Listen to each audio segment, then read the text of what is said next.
Guys, welcome back to our channel. Now we are on Science Part 2, lesson number 2, Life Processes of Living Organism Part 1. Okay, त्यातले आपण आज important question बघणार आहोत. जास्त late करता न करता डायरेक्ट व्हिडिओकडे जाऊया.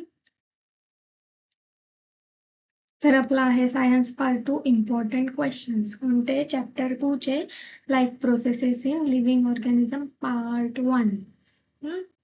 The first important question आहे राईट डेफिनेशन सेल्युलर रेस्पिरेशन. तर तुम्हाला सेल्युलर रेस्पिरेशनची डेफिनेशन लिहायला येऊ शकते.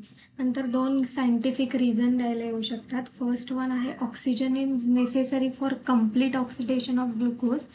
And second one is Krebs cycle is also known as citric acid cycle. So why Krebs cycle is also known as citric acid cycle? त्याचं reason लिहायचं. Third question is how all the life processes contribute to the growth and development of the body.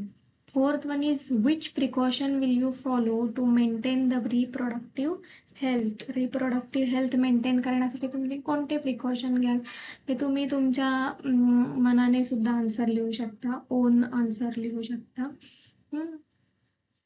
Then fifth आहे ग्लायकॉलिसिस, Krebs cycle आणि ETC reaction. या 3 steps आहेत.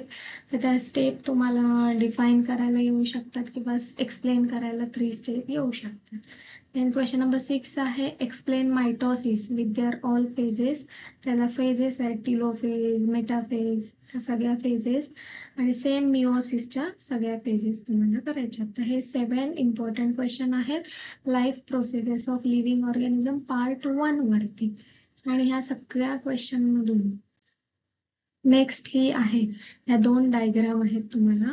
तर ह्या 2 diagram मध्ये तुम्हाला हे फिलअप करायला येऊ शकतात. काही यातले हे आहेत ते दिलेले असतील आणि काही तुम्हाला फिल करायला येऊ शकतात. तर या अशा डायग्राम आहेत 2, त्या इम्पॉर्टंट आहेत. तर ते तुम्हाला लर्न करून जायचे. तर मग तुम्हाला हे जे क्वेश्चन दिलेले आहेत सगळे, त्याच्यातले तुम्हाला कोणते क्वेश्चनचा प्रॉब्लेम असेल तर मला नक्की कमेंट करा, मी ते एक्सप्लेन करणार आहे. Thanks for watching and if you like this video then like, share and subscribe and share with your friends. Okay, bye.